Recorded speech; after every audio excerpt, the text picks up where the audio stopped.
Section 92.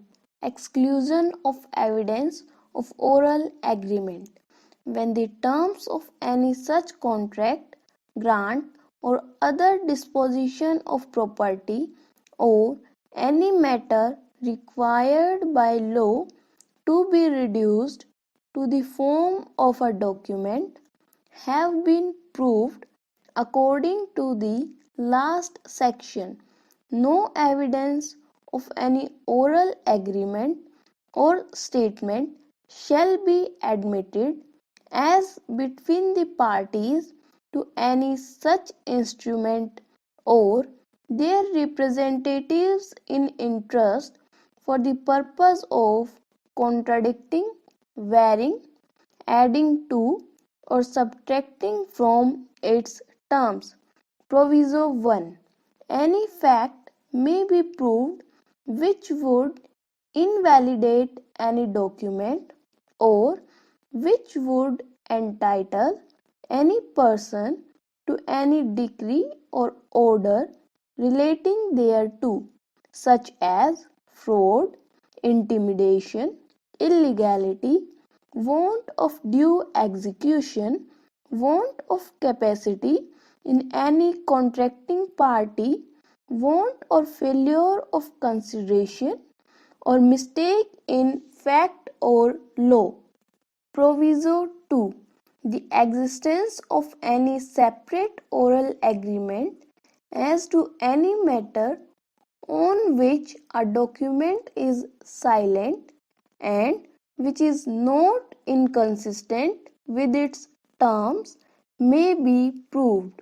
In considering whether or not this proviso applies, the court shall have regard to the degree of formality of the document.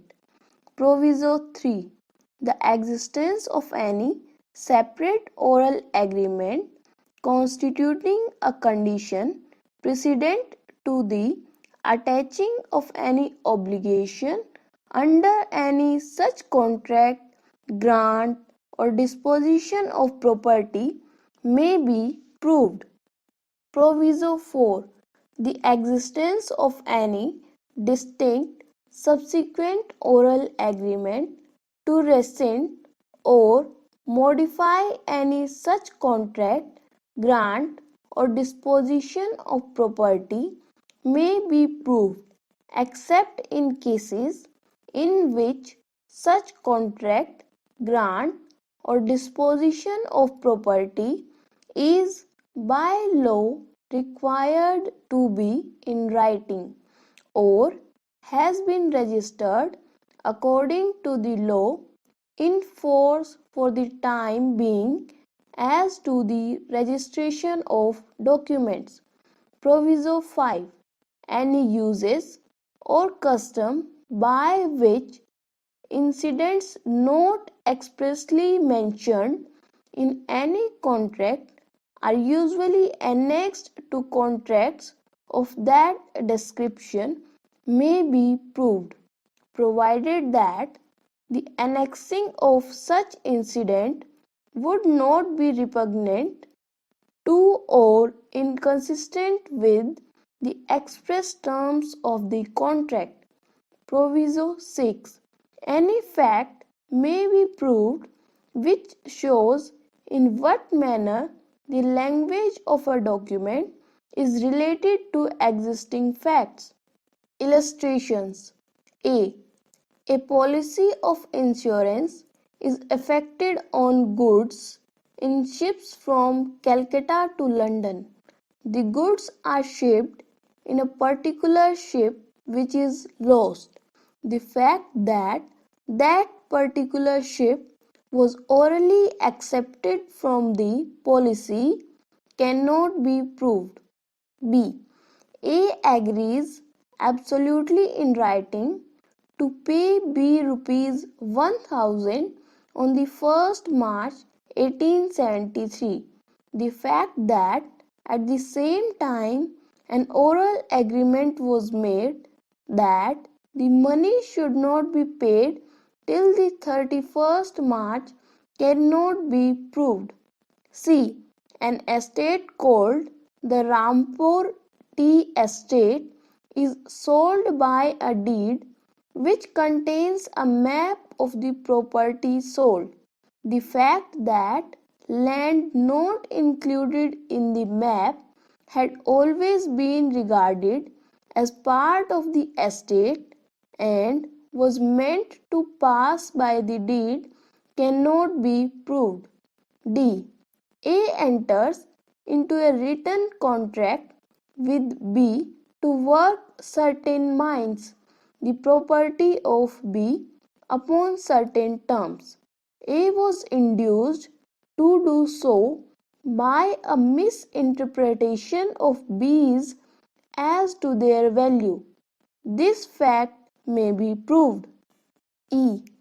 A institutes a suit against B for the specific performance of a contract and also prays that the contract may be reformed as to one of its provisions, as that provision was inserted in it by mistake. A may prove that such a mistake was made as would by law entitle him to have the contract reformed. F. A orders goods of B by a letter in which nothing is said as to the time of payment and accepts the goods on delivery. B sues A for the price. A may show that the goods were supplied on credit for a term still unexpired. G. A sells B a horse and verbally warrants him sound. A gives B a paper in these words: bought of a horse for rupees 500. B may prove the verbal warranty. H. A hires lodgings of B and gives B a card on which is written rooms rupees 200 a month. A may prove a verbal agreement that these terms were to include partial board. A hires lodgings of B for a year and a regularly stamped agreement drawn up by an attorney is made between them. It is silent on the subject of board. A may not prove that board was included in the term verbally. I. A applies to B for a debt due to A by sending a receipt for the money. B keeps the receipt and does not send the money. In a suit for the amount, A may prove this. J.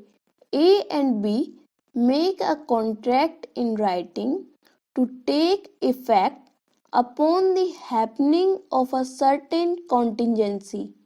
The writing is left with B, who sues A upon it. A may show the circumstances under which it was delivered.